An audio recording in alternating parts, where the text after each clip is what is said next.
Welcome to my live. My name is Leslie Strose. I'm an artist and an illustrator, and today we are going to be painting this Victorian house that we drew last month in one of the live streams for Inktober. And just to get you acquainted with my supplies, I am mostly going to be using a number 6 Rosemary & Co. pointed round, and I will probably be using a bit of the number 4 also pointed round as we get into some of the details. And I don't think I'm going to need to have anything smaller than that, but if I do, I will keep you posted.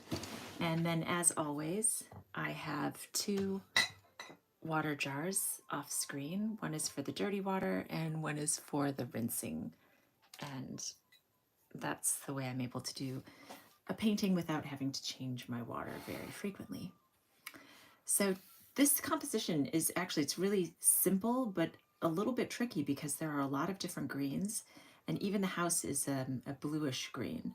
So we're going to be doing some layering to get that achieved effect. So it's going to start out a little bit more on the yellow-green side, but we'll go in with an overcoat later and bring it up to this and try to keep the transparency of it, which is also really important. All right, hello to Japan. And so I'm going to start just by doing a nice mix of cobalt and cerulean in the sky. Oh, I should tell you a little bit about the colors that I'm using, just so that you know. I have lemon yellow, cadmium yellow pale, cadmium yellow deep, yellow ochre, cadmium red light, permanent alizarin crimson, raw sienna, raw umber, sap green, cerulean blue, cerulean blue, phthalo blue, which is Windsor blue, cobalt blue, ultramarine, burnt sienna, and I think I have Payne's gray there, but I'm not going to be using that for this painting today. And again, if you are following along at home, you can download this photo from my website, lesliestrose.com, for free. And you can draw or paint or do both. And what else? Oh, you don't need to have all of these colors. All you really need is a warm and a cool for each of the primaries, and you can mix all of your colors from that. And I will be sticking mostly with the primaries for that reason. So a cool and a warm yellow, a cool and a warm red, and a cool and a warm blue. And a few earth tones are often nice as well. So I'm going to start with just wetting my sky a little bit. Not too much, but I'm going to do a wet and wet wash here. And I'm going to go into the tops of the trees a little bit to account for sky holes.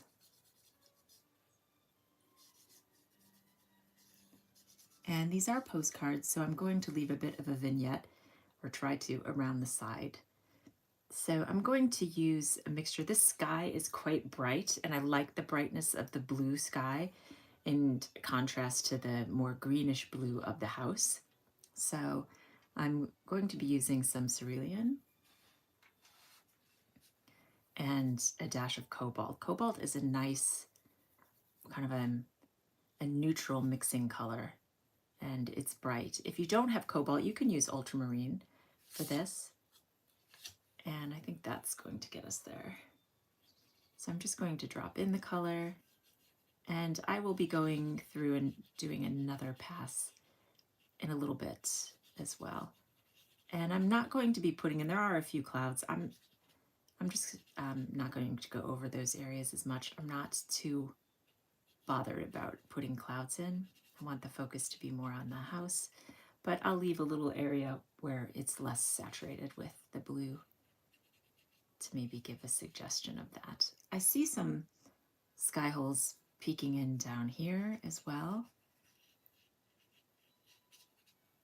as down here. So I just want to pop those in so that I'm reminded when I go in with the green to maybe paint around some of those areas. Hello, Martina. Welcome. Nice to see you. It's nice you could join today.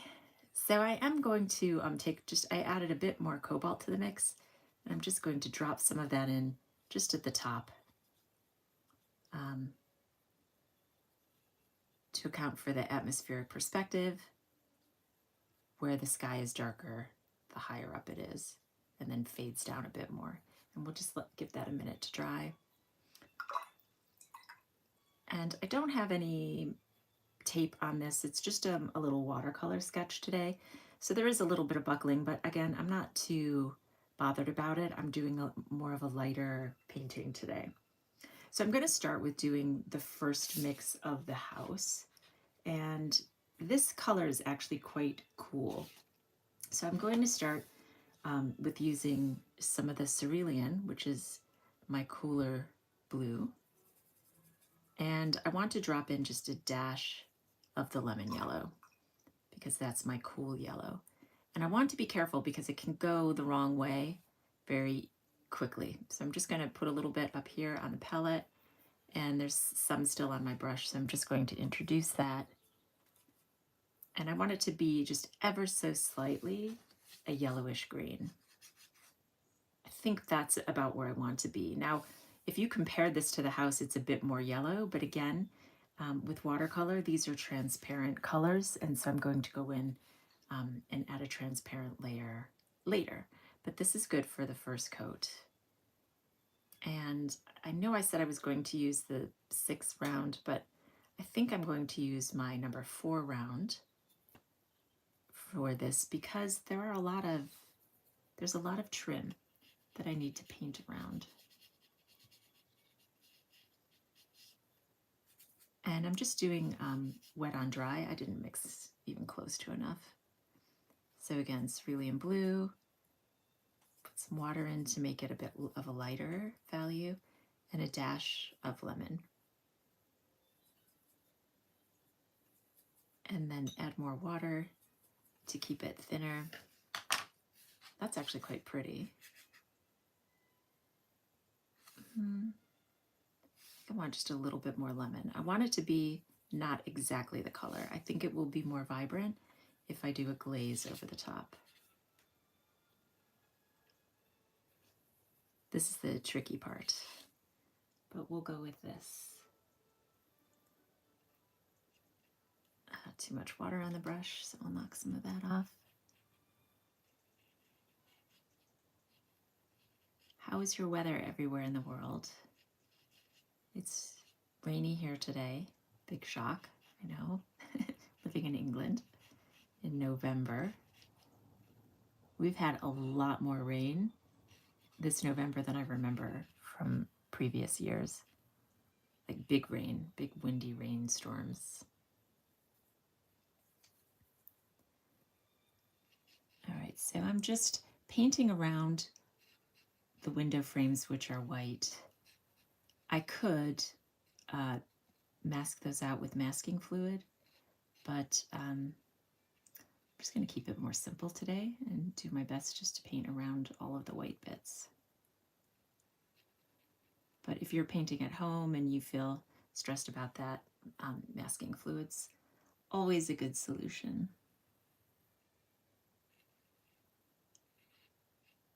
And the thing I like about the pointed round brush is I can get in all of these intricate areas just with the tip of this brush. Martina says, finally winter here in Tunis. We skipped autumn and went directly to winter. It's so lovely and stormy. Oh, that's nice. I wonder what is winter like in Tunis? I'm thinking that it's probably like a British summer, but maybe I'm wrong. I don't know how cold it gets. It can get quite cold here. I think our average where I live is around 4 Celsius. In the depths of winter, it can get down to 0. It rarely gets below that. But anywhere between 4 and 8 in our coldest months. Yeah, so I'm just very carefully taking this mix and putting it everywhere where this green is.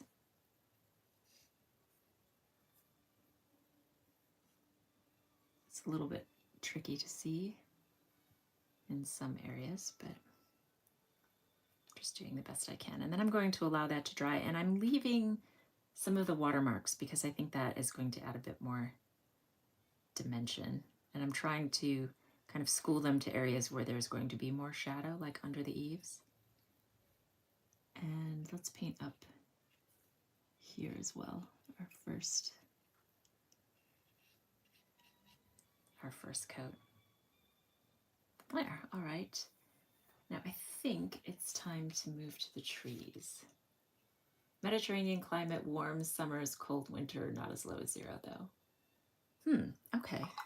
I'm surprised it would be that cold there. That's news. So I shouldn't plan any winter getaways into Nice, is what you're saying. It's going to be not that much warmer. Okay, so for the, I've debated about this because it can go one of two ways for these trees. And always when I'm drawing from a photograph, I have to think about what it looked like when I was there. So I'm balancing what it would look like in reality, having painted from life enough times, and knowing that photographs kind of distort reality. So these are a very warm green color, but they're quite dark. And they're not the star of the show. I think the star of the show is more the house and some of this foliage and this lantern. So I could just completely make everything recede into the distance with some atmospheric perspective and make it more darker greens. Or I could be a bit more true to life. I think I'm gonna go with an ultramarine and a dash. Do I want lemon? No, I want, oh yeah, I do. Indecision. So start with some ultramarine, and I'm going to, into that, I'm going to, got a little extra, I'm going to add a dash of the lemon. Let's put it in this well. For a very pale green.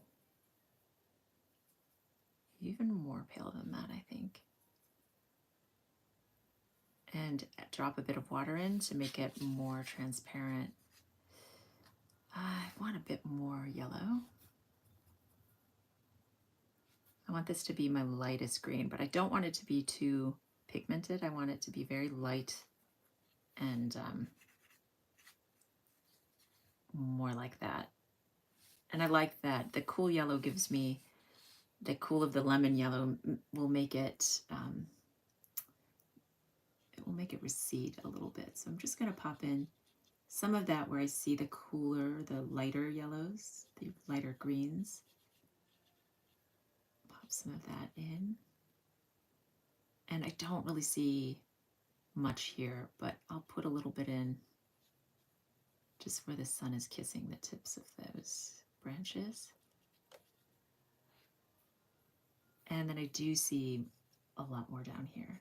So every place that I see sort of the kind of more warm greens, I'm going to just do a base coat of this mix. And then I'll go in and add my medium and dark lights later. I'm going to keep it, I'm going to try to keep today's more simple. Okay, so that's warm, that's warm. This stand of, I mean, these two are a bit warm as well, so why not? And I think there's a, if I'm looking at the photograph, there's this area that has kind of a cooler bush in it, so I'm going to leave some room for that.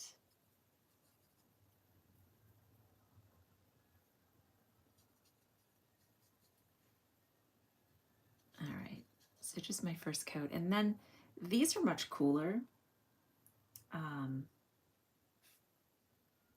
So I want to use a cooler mix for that. So for that, I could use the cerulean, but I'm going to use phthalo, which is another cool blue. If you only have like cerulean or phthalo, you can use that. You can use either one. But I'm going to use a bit of my phthalo blue. And knowing that this is a very overpowering color, so you have to be a little bit careful. And I'm going to put a little bit of yellow ochre into that. give me a nice lighter color.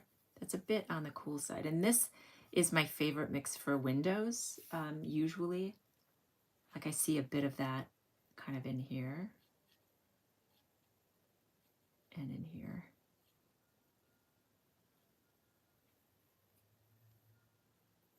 So I'm just going to add things as I see them. And a little bit in here too. But then I want a bit more yellow ochre, and I want it to be thinner. So I do have proper paper. This time I finally was able to find a good printer or good paper for my printer to print these for sale in my shop. So I'm using Bockingford, and I've been really pleased with it because I'm able to lift. It's much more forgiving than some of the other papers that I've tried during the live streams, some of my other experimental papers. So this is going really well. So I'm just doing a light coat with this mix on all of these cooler green areas. So right there and there. That's a bit warmer. All right. And I want to take some of this initial ultramarine and lemon yellow.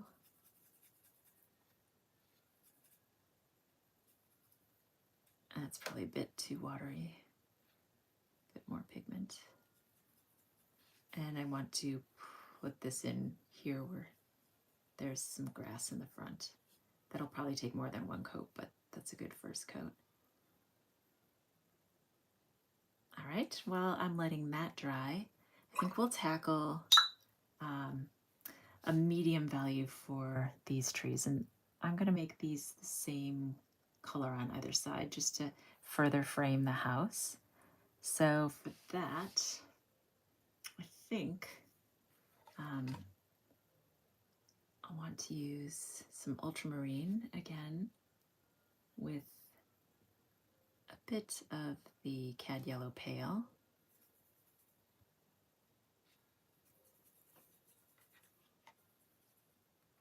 And that's going to be very green and overpowering. Well, that's actually not so bad. I must have something else on my brush. Normally that would be too overpowering and I'd need to add a bit of red, but I'm gonna go with this. And I'm kind of painting around some of these areas where I left some of the sky, knowing that this is not the darkest that these distant trees are going to get.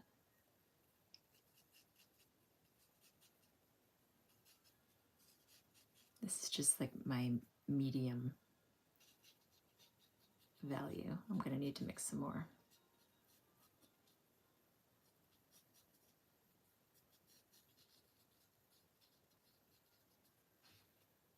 So again, that was my ultramarine with a dash of the Cad Yellow Pale, which is a warmer green. Well, it'll make a warmer green. But like I said, it'll usually be very greeny, like very, very warm. And because it's in the distance, I don't want it too warm. So I'm going a bit more on the blue scale. And if it ever seems too warm, like that is going to be too warm, like that, you can just add a dash of Cad Red into that, or a warm red, whatever you've got to hand. All right, so I'm going to put this in all the areas where I see the dark and the mid greens.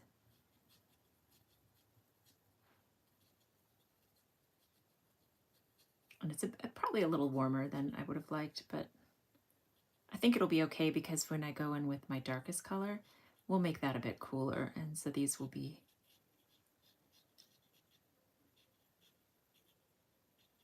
I'm just dotting around.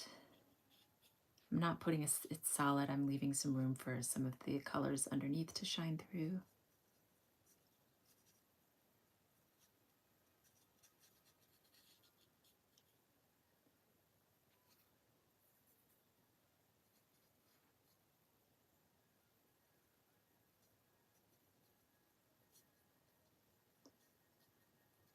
All right.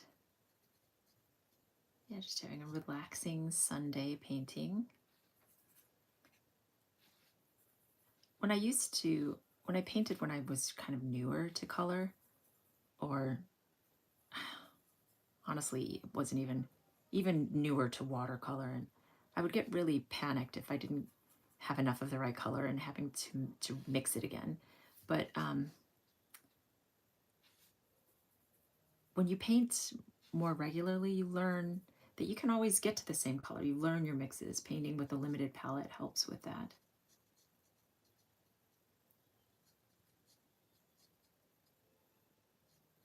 So if I'm always skipping around and using new blues or new reds or new yellows, I'm not going to learn as easily what my paint can do for me or how to get that exact mix again. But the more you work with the same colors, the more you can look at a color and you know exactly how you mixed it. You don't need color notes or a color chart.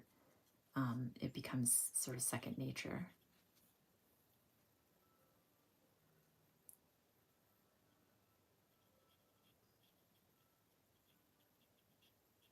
And so really, I mean, like the most important thing to realize is which are your cool primaries and which are your warm primaries. And then when you look at a color, ask yourself, is that a cool color or a warm color? And then you kind of have an idea of where to start. So I like this green for, remember this is, it's a bit cooler. So I think we can put it into some of these shadows on these cooler plants down at the base.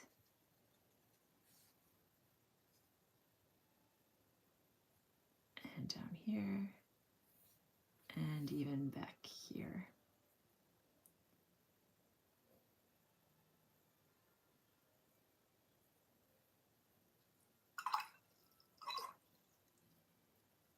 Okay, that is a bit too pigmented. So this is the nice thing about quality paper, and I've talked about this in videos before, but even though that's almost dry, I can lift that out. So that was a bit too, I was too saturated. It was too bright for what I want.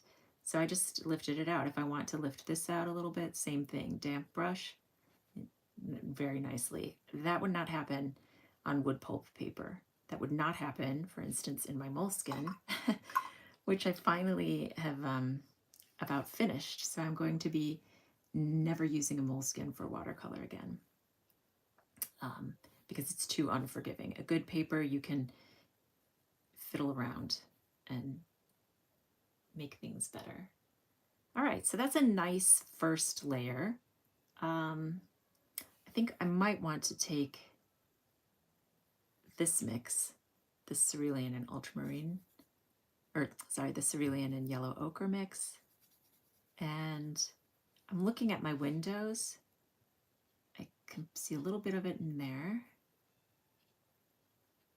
If your paint starts dropping beads into it, that means that your brush is a little too damp. So just, you know, tap off your brush and then it'll just not do that as badly. Or you can always just make it damp and then lift afterwards. So I see that. And these windows up here are actually quite violet. So I think I'm going to go in with like the sky color. I haven't cleaned my brush, so there's some of this mix in there as well. And for our first coat, put some of that in.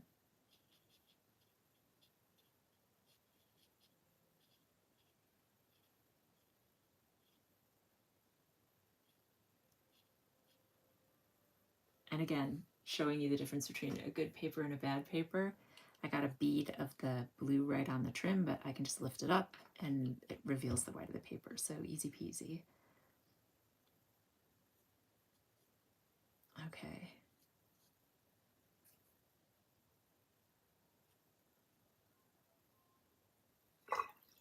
I'm going to skip doing the windows anymore because I'm going to go, this is, to see if this is, it's still a little bit damp, but it's dry enough where I can go in and put an overcoat on this. So if I mix some cobalt and cerulean together.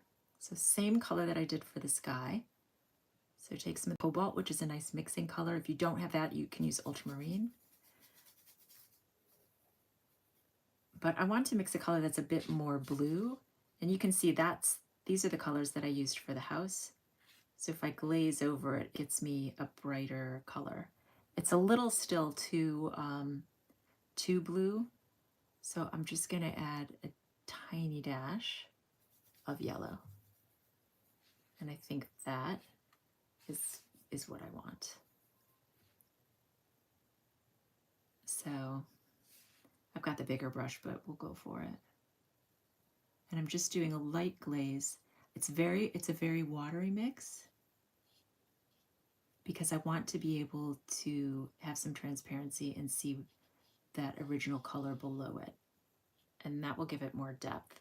And I like that for the top. And I think I'm going to like it for the eaves as well. Under the eaves, under the porch.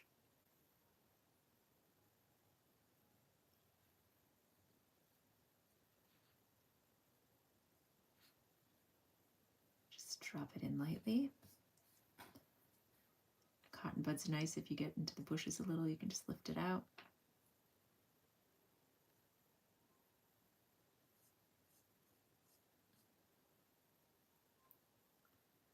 I think I like that.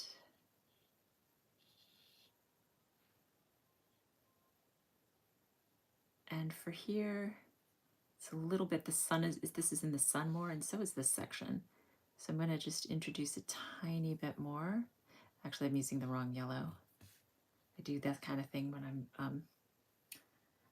when I'm talking and painting because my brain doesn't function. I watched some of the last live stream, and I realized when I was talking about how you can mix this color, I used this color and this color. It was ridiculous. What I meant to do was mix these two, but that's live TV for you. So I want the lemon yellow.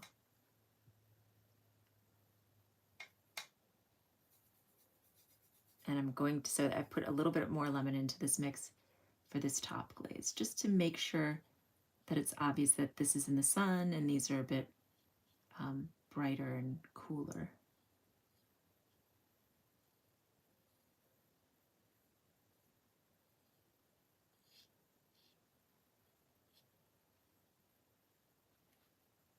And then again down here where the sun is in the porch, it's a bit cooler. And let's just put a little bit of that in here. Just dot it in here and there. Give us a bit of texture. I like that. And I'm going to take that cooler yellow, if there's enough left, whoops, which there might not be,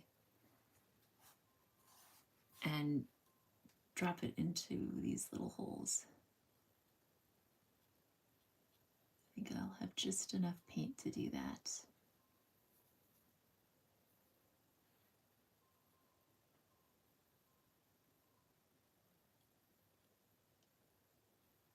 All right, very good. Now we'll let that dry. And let's go back to the greens. Give my brush a rinse. And so this tree is in the background, so that's going to be a cooler blue. So for these distant trees in the shadows, well, let's go, first we're going to go with ultramarine. We'll go into this mix so that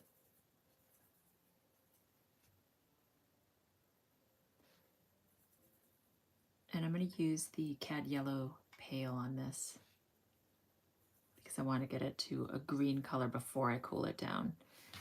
But depending on how much blue, that's pretty good, but it's not even close to enough. So more ultramarine. One tip for when you're taking paint out of the paint pans, well, first of all, keep them a bit spritzed so they stay wet, but don't gouge into them with the tip of your brush. You're just going to have little holes in your pans. And it's also not going to disperse the paint evenly on your brush. So instead, go at it from the side of the brush like this. Just pick it up, put it down. And then if you need a bit of water, you can just add some more. Okay, so a little bit more of that. All right, so that is a nice blue. I think it's going to be a bit too warm. Yeah, well, actually not too bad. A little bit. I'm going to add just the tiniest dash of cad red to that, just to darken it up and warm it up a bit. And then I'm going to apply that to these trees in the background.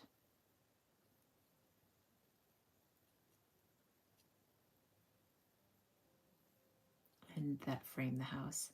And I'm dappling them in to account for the fact that there's some sky holes in there. But I want to get all the way up to the edge of this house.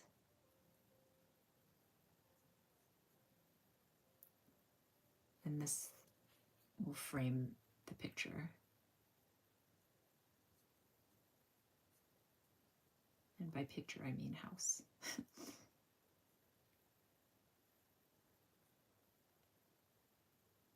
All right, put a few more down in there.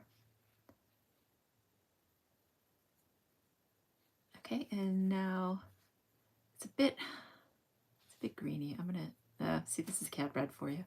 Too much. So we have to get back to that mix.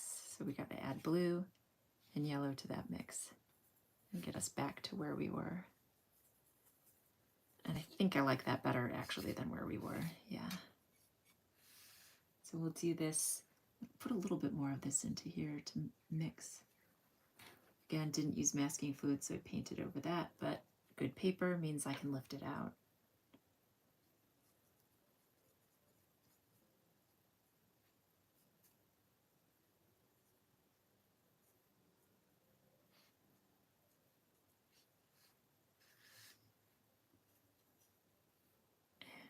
And we'll add it to the trees on this side. Again, painting around the house and into the trees. Give us a nice frame.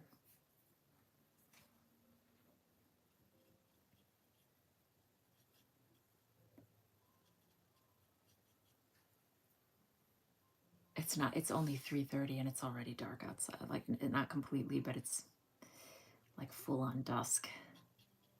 This is the hardest time of year. It's difficult for filming too. I've got 3 lamps on here. I hope you can see everything okay, including the dim light from the window.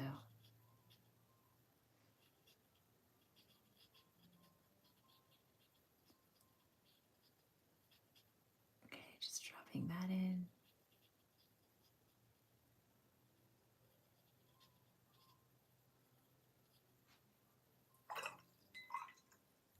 And what I'm doing now off camera is I'm cleaning my brush, and I've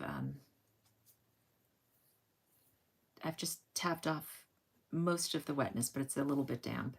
And I want to go in with sort of a damp brush and feather some of these edges that are a bit too harsh.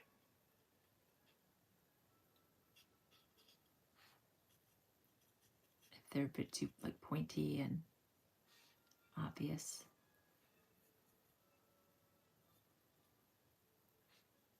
And then this, because this is such a nice cool color, and I haven't done a base coat on this, I think that's going to get us to the stand of back trees. It'll give us a nice suggestion of that. Let's make those recede into the distance.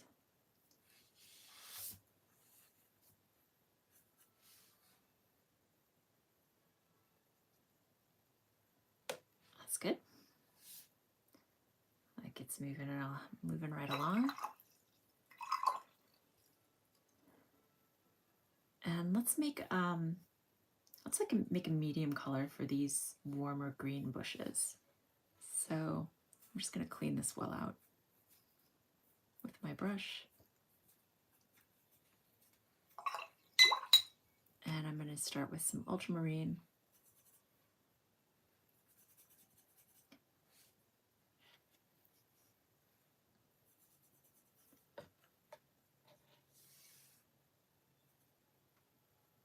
And some cad yellow pale.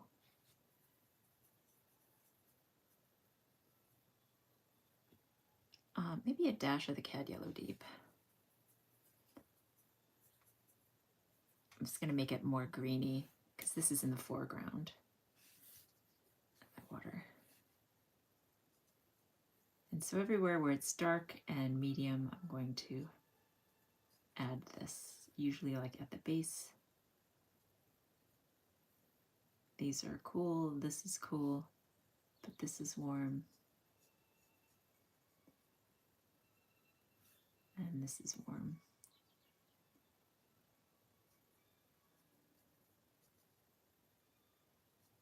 The trick with painting over a line and wash sometimes is that you miss spots because of the ink. And so I'm taking some time and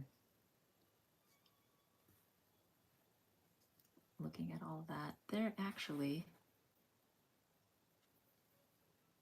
this is a bit warmer right in there.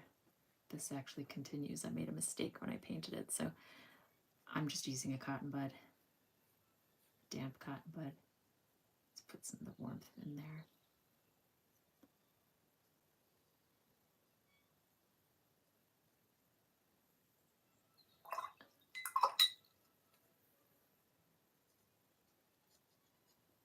And again, some of that warm color in this little bush, this little plant in the front.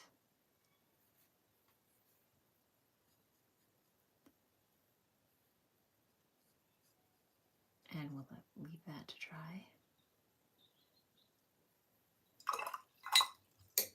If I want to sort of, I want to just feather that transition a bit. And that will dry lighter.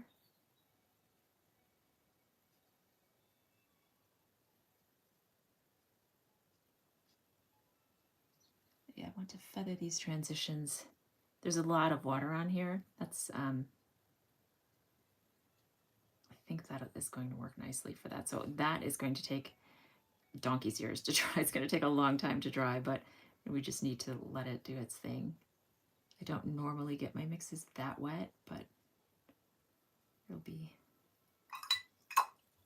kind of fun to let them play around and see where they land.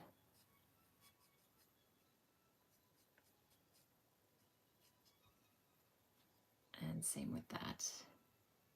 If I wanted to pick any of that up, I could just take a damp brush and pick up a bit of the water. Speed the time up a little bit. Blow dryer says, you can absolutely use a blow dryer. I tend to not like the way they dry things. So if I leave things to dry alone, the colors sort of disperse naturally. Whereas if I dry it with a blow dryer, it's more harsh and it's more of a flat color when it's dry, if that makes sense. So I don't really like to use a blow dryer unless it's an area that I know that I want to stay flat. But like here, I want to have lots of different kind of reactions with the water combining the different pigments that are on there. So I'm going to let it kind of do its own thing. We have enough that we can work on elsewhere that it won't matter that we're waiting on that. All right, so I want to mix up a darker green for some of these bushes in the front. And for that, I'm going to use my ultramarine and yellow ochre.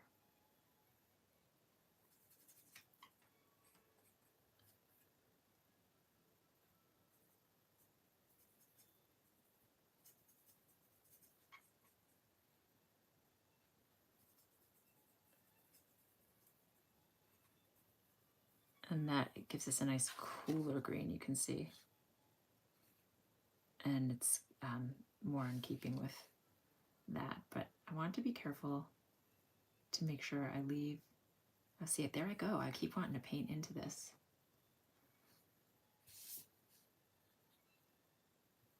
I think my brain was just thinking this was all one mass, but instead of realizing that it's this moving over.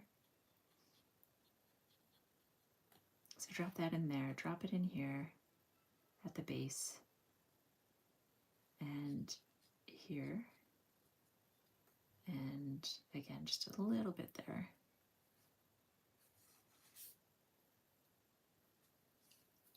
I'm going to see what I can do to save that little bush.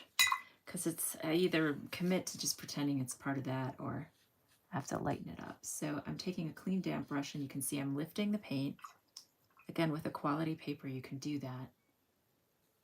It makes watercolor a lot more forgiving. And then I want to put in some of that, which is the ultramarine and a bit of the cad yellow. Ugh, too much. A bit of the cad yellow pale, maybe not.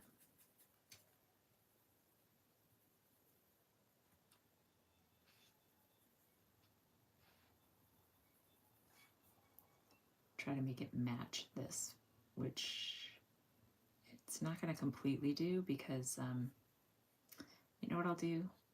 I'll just move it a little bit into there a little bit to help it. Because I want this to read as one mass. Okay. This is looking so wonderful, by the way. Oh, thank you, Xavier. Yeah, it makes sense about the blow dryer. Yeah, it was a lesson hard learned that because people talk about using it and I certainly did use it, but then I realized it kind of destroyed the magic that was happening on the paper. So I just try to be more patient with it now. And honestly, there's enough going on elsewhere in the paper that I can just leave that to dry and then move somewhere else. And so there is this like kind of earthy color going around. It's a bit reddish. And I see a little bit of that again here in this eave of the roof. So let's mix up a reddish color. And where should we do it? Well, we could do it there.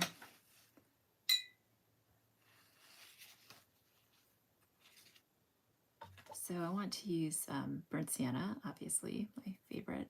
But I also think I'm going to use, it's a bit, it's not that bright.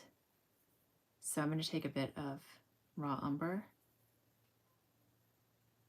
to make it a bit more yellow, and just a dash of ultramarine. And that's too blue, so I'll put some more burnt sienna into it. And that gets me closer. It is a reddish brown, but it's not super dark. I actually want to do a light coat of raw sienna, which is same as burnt sienna, but it's not treated. It's not burnt. It's raw, so it's a bit lighter and airier.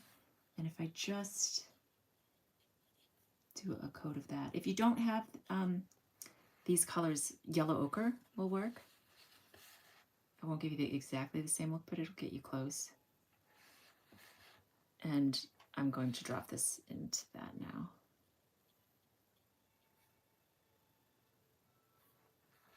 Actually want it a bit redder.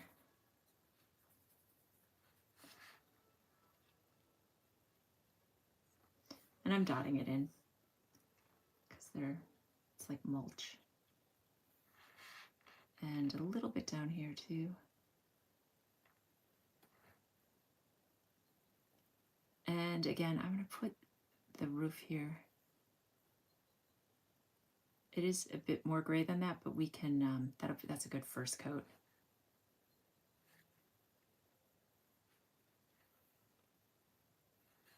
Okay. I'm going to take this mix that I had for the house and I'm going to add a bit of ultramarine to it to make it a bit cooler. And maybe just a tiny dash of burnt sienna because I want to make some shadows. And again, if you want to test the dampness, I mean, I do it wrong all the time.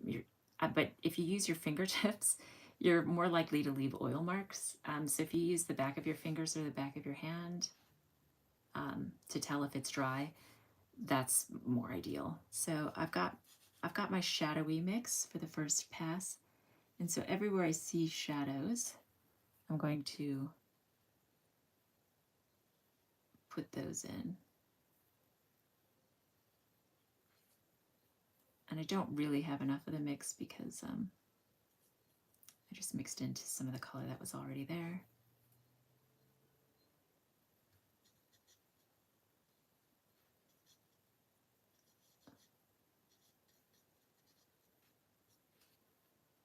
We'll want darker here again. This is a bit too vibrant. It's more muted than that.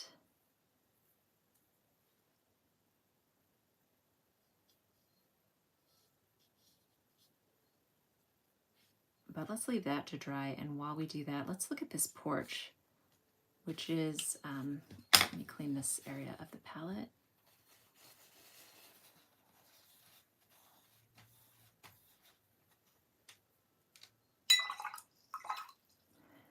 And this porch color is,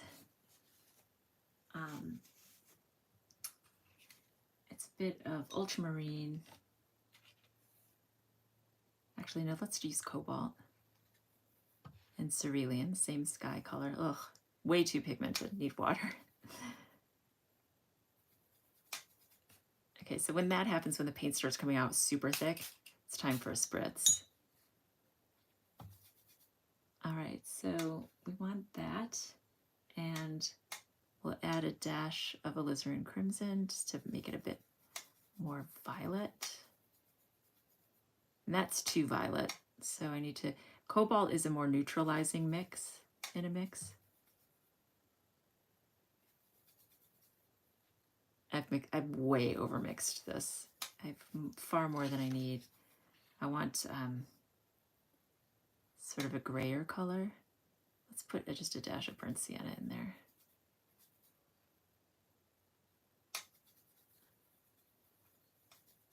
All right, now I think too blue.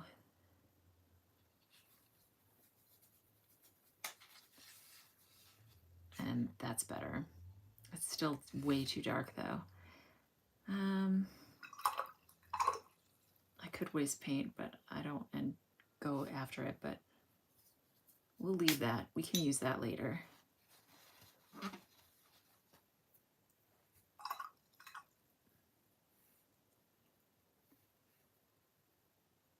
Let's start again. A little bit of cobalt, a little bit of cerulean, quite a bit of water, and a dash of alizarin.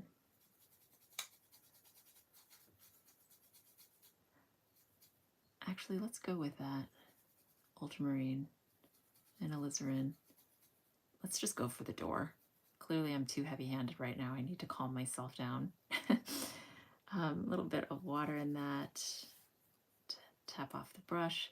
This color, this door is actually quite purple, so let's just take that mix and put it in there. Way too much water in here. I don't want it to react with that.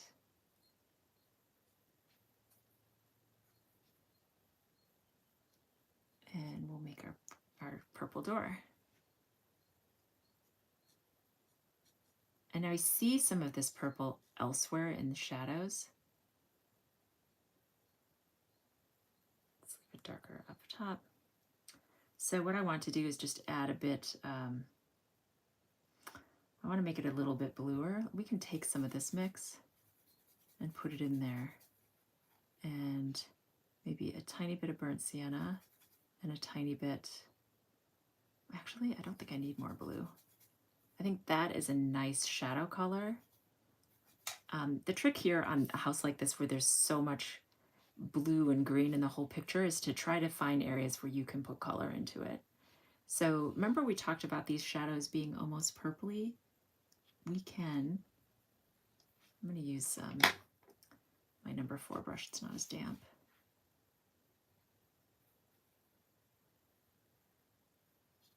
Actually, no, it's not working for me. So we can just drop that mixture into these windows.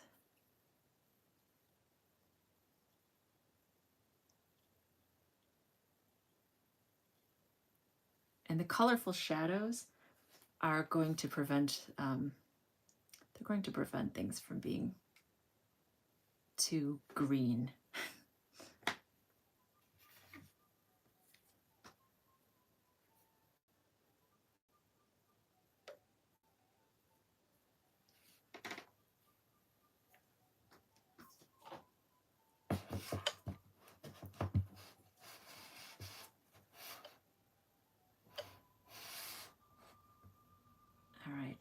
we'll take some of that and put it into the shadow area. So under the eaves, and we'll just spread it where we see it.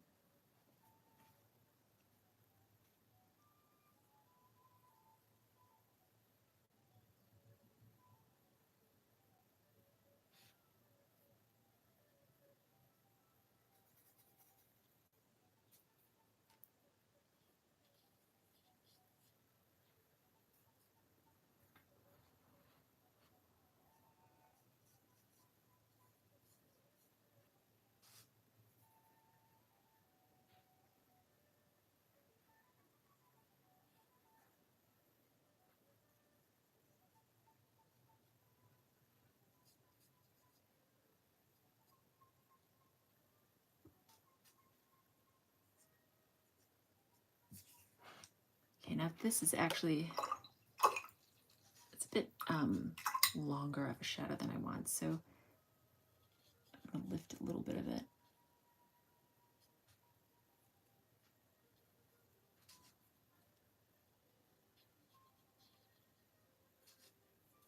And then I need to drop in a bit more of that blue. So again, some cerulean, some cobalt.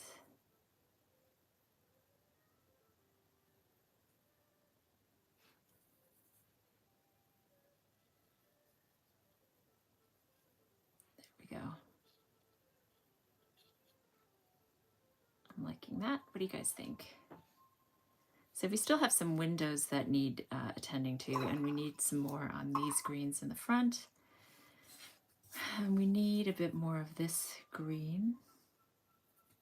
So I'm taking this green mix for our grasses, and I'm dotting it in. We don't want it to be solid because grass has a lot of depth to it. Let's take whatever that is, that yellow mix, drop a bit of ultramarine. It's very watery, this mix.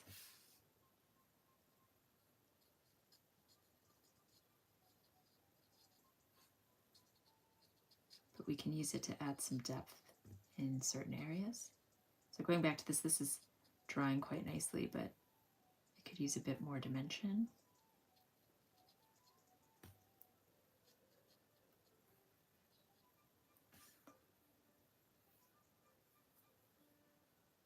And then here, make it a bit more alive. What I'm doing now is I'm just kind of looking around to see areas that were missed. Now I think we can take this, actually this is going to give us a nice porch color.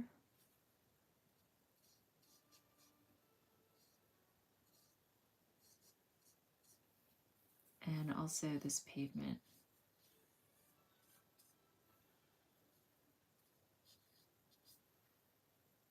Doesn't need a lot, it's just a watercolor sketch. But that's pretty good. And then some of these shadows, we can, it's a nice color for some of these posts are in shadow. Let's even put a little there.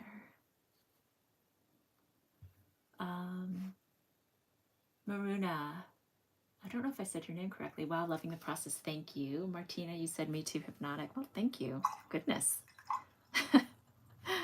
How lovely. So we need to, I've kind of skipped out on this, this light, and it's daytime, so we don't really see light in there, but there is some suggestion of kind of warmth. So I'm going to take just a little bit of my raw sienna, because it's nice and transparent, and just drop a little bit in there to start. And then in a while, I'll come back with that cerulean and ultramarine mix and add some more darks to that. This is looking kind of like it needs more. So we need a cooler, darker blue. So for that, let's do some, let's try some yellow. Let's try some ultramarine and yellow ochre.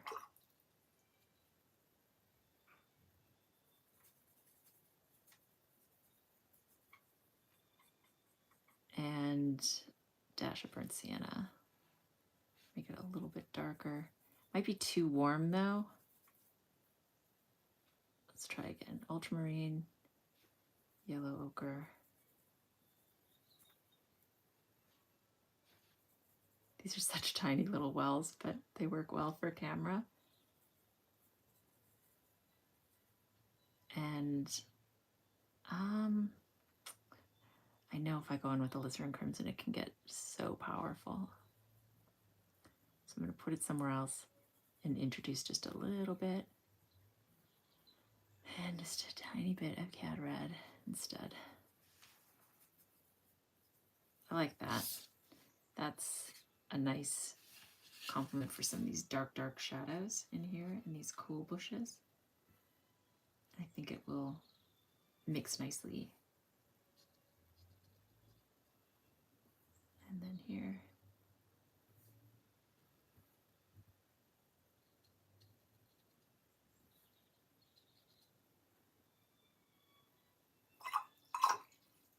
A little bit too dark here, so with the damp brush I'm just going to move some of that pigment up.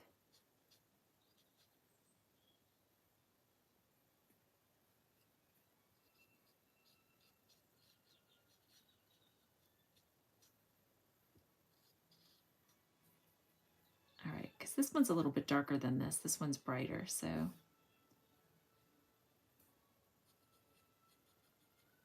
All right, let's do the lamppost, shall we? So for that, well, I want to take, actually, before I do that, I want to add just a bit more depth to this part.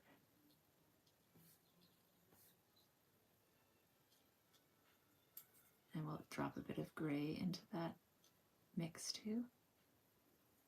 And I haven't done the shadows. I think I'll take some of this mix for this part. It's not as dark as it seems. There's a lot of color in this because there's reflected light from things around it, but there is shadow here.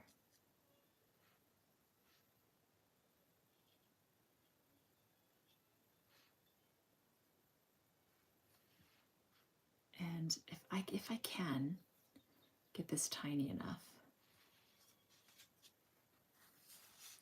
I want to just do this little beading under this top part.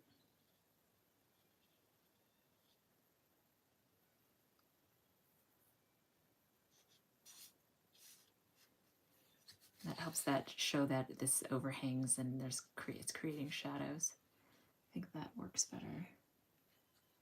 Okay.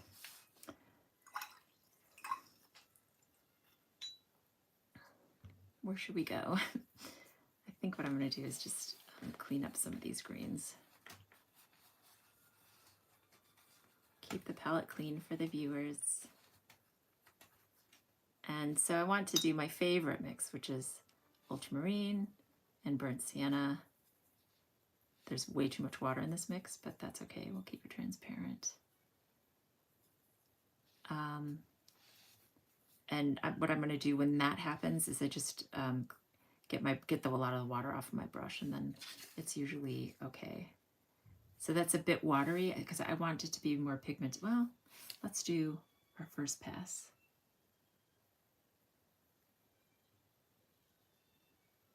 On this light lamppost.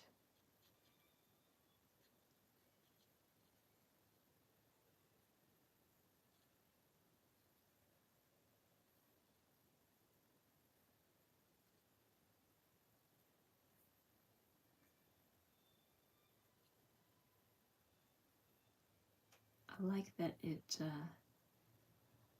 so thin. It's such a tiny little painting, but I think that might dry really nicely, actually. Pleasantly surprised. It's always fun the way the water moves around and lands in certain areas, and if it lands in the area that you want it to, extra bonus. So even though this is more reflected, I'm going to make it a bit darker than it is to help differentiate it from the house. There we go. trying to keep the shadows on the left more because the sun is coming, it's above, but it's coming slightly from the right. How are we looking? What do we have left to do? So we can take some of this shadow mixture in a very diluted fashion, and again go closest to the house there and here.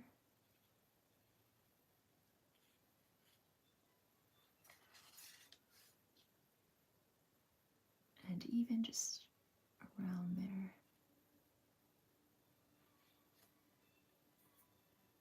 And then this is a good mix as well for under here, where there really isn't a lot of sun, because this porch is quite long, so it's casting quite a lot of shadow onto the house behind it. Okay, we've got a few windows, so we can take some of these really pretty mixes, like this one, and put it right here.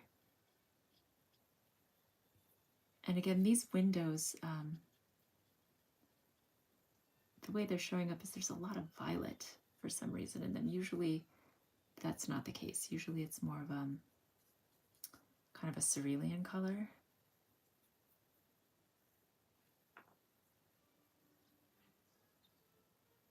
Let's go with this one. Just spreading things around. Using up the colors on my palette.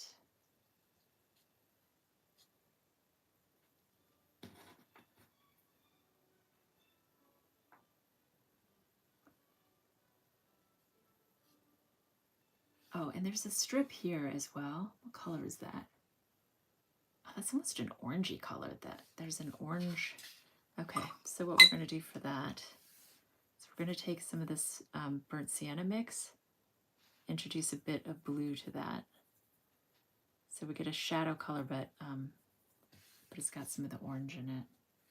And we're going to run that along this strip. There's a bead of water here. It's just desperate to react badly.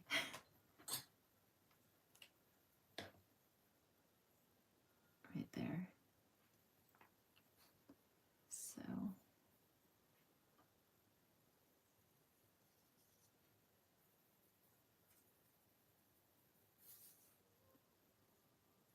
And it's these shadows that give the dimension to the house, right? To make it seem more three-dimensional. We need some darker shadows under here and here. So again, going in with this mixture, let's make it a bit more pigmented. And that mixture again, it's the ultramarine and burnt sienna. See, now that, if I put that down, that would be super dark. So I'm going to put some in there, add a bit of water. I want it to be a bit lighter. So when I go in, it'll be like that. So it's still transparent, but it's a darker transparent. Okay. So to be careful. Steady hands. And I want to be careful here because there's a strip of reflected light.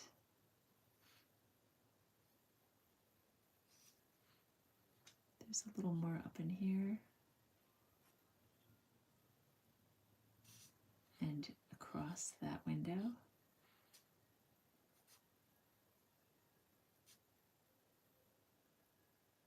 I'm taking time to look.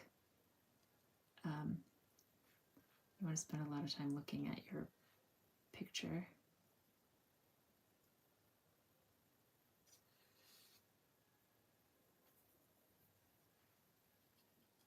Add a bit more darkness. This window's actually quite dark, but I want to keep it a transparent dark because if it gets too heavy, it's going to overpower the whole show.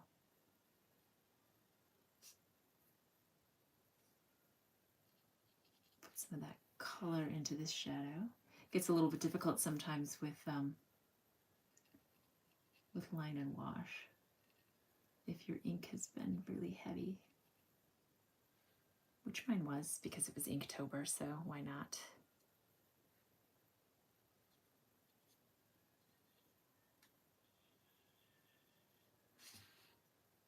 I think we're getting there. I could take some of this now, and this lamppost as it's drying, drop in a bit more on the shadow side.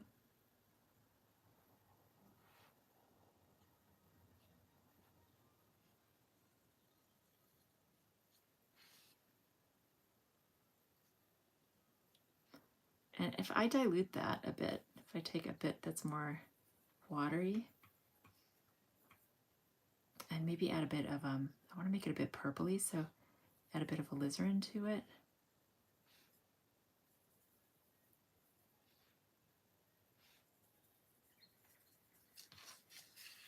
Right? It gives a bit more purple shadows. I see some of that here on the stairs.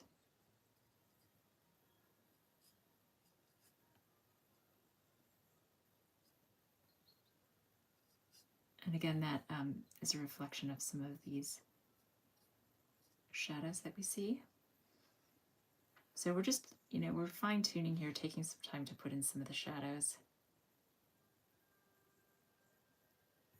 There's some green behind there, but I think I haven't left room enough for it. Just dab a little bit in there. Wait, I'm looking.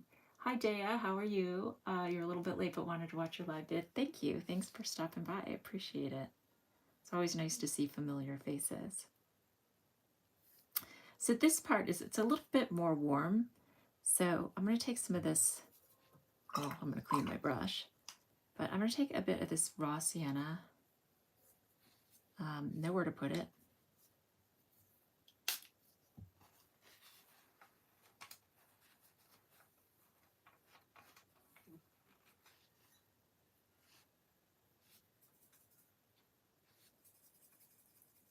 And maybe a dash of the yellow ochre, the dirty part though, that has some blue in it. So it's it cleans it as well as steals a bit of extra blue. And add a bit of water to make it. And it's almost a bit of it's almost a bit reddish. So I could do the Cad Yellow Deep, but I'm going to do a dash of the Cad Red Light just to warm it up a bit. And then I'm going to add just a little bit of that here because we've got the sunlight on that area, and we can spread it out here into some of these areas.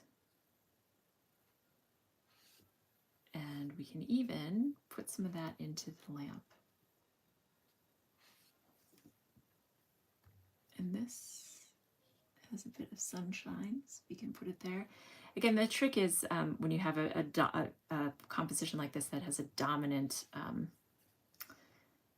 color, in this case green, it's helpful to find color where you can. It's going to give it more dimension and realism. So I just took a strip of that and put it on over that shadow as well. I still feel like I need a little bit more. What do you all think in some of these green areas? Let me stand up. Oh, yeah, just a bit more darkness right in here. So for that, we'll do the ultramarine. We'll just put it straight into that mixture. Add a bit of Cad Yellow Pale. We want a darker green. And actually, what I could have used, which I'm trying to stick with primaries like warm and cool. But if I was home and not on camera, I would probably go into the Cad Yellow Deep, because remember, Cad Yellow Deep is Cad Yellow Pale and Cad Yellow Red. It's made from these same two pigments. So that's a convenience color. If I don't want to take a little yellow and a little red, I could just go for that. But I've already mixed the yellow, so I'm going to take a dash of the red. And I usually, with the reds, I try to put a little bit elsewhere on the palette and then introduce it into the mix. Otherwise it can overpower it, and that, I don't like when that happens. That just gives you struggle. So I'm adding this mix at the base for the deepest, darkest shadows, and then in some of these areas where we see some of the darkness. And here, and that will help marry these two forms together a bit better as well. And again here in this little baby plant. And here. And that's bringing more color into these, which there would be, because we would see these in real life if we were standing there. They'd be much more green. If you go up too high, just get a clean damp brush and you can sort of play around with having them interact together. And I think I don't want to go any darker on that, but I do think some of these greens are a little bit flat. So as a final gesture, actually let's take this color and drop it into our lamp a little bit, reflecting the blue of the sky, and even up here on the finial.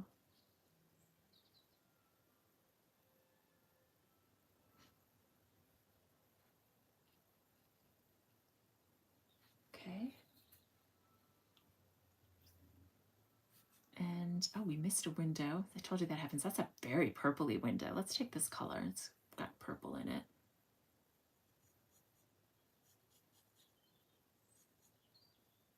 Like I said, with ink and watercolor, it's easy to miss certain areas. And this actually is not nearly that light. We got to put that in shadow.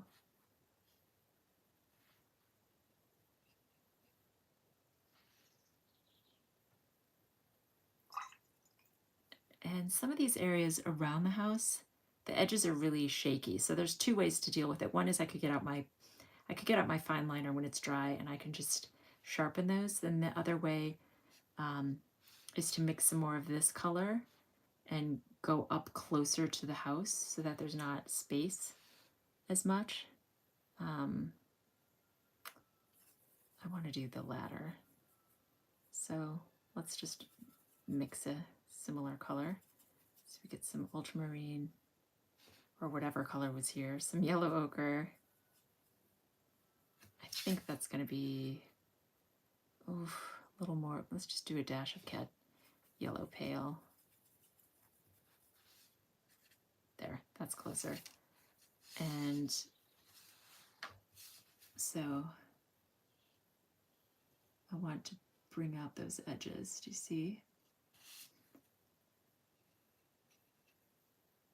I don't want to leave white spots around the house, so I have to feather them out into the foliage around it so it doesn't look like an outline. But I want to make sure there's a lot of white that I don't want to be there. I mean, this part's good. So that is now sharper than that. Can you see the difference? Like, that makes the house pop more and it makes better sense. So we need to do the same on this side.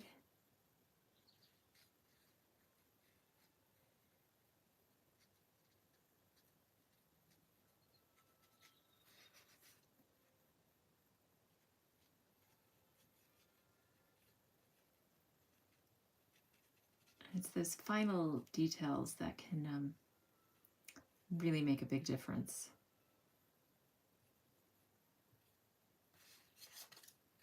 Right, so that puts those trees more in the distance now, and it makes the house pop forward. So I'm liking that now. And that color, we can just drop a little bit into some of these branches. And again over here to make it look a little less flat.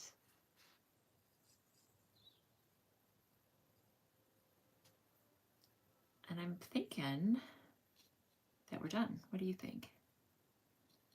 We can call it a day. Take my dog for a walk on the last of these. Well, there's no sunlight, but it's not quite black yet, so. All right, I think I'm pretty, well, this is what I do. I say I'm done and then I start to fiddle. I don't want to fiddle too much. You have to be careful not to fiddle too much. Sometimes it's better to have mistakes than it is to overdo it, if that makes sense. So there's a fine line. And the only way, like people ask, how do you know when a picture's finished? You overdo a picture enough times that you start to learn when you need to stop. Filming yourself is great for that. Because you'll see on film, like, oh, if you do just time lapses, so just pretend the camera's not there, but you'll see, oh my gosh, I really should have stopped 10 minutes before I did. Put in some of these shadows.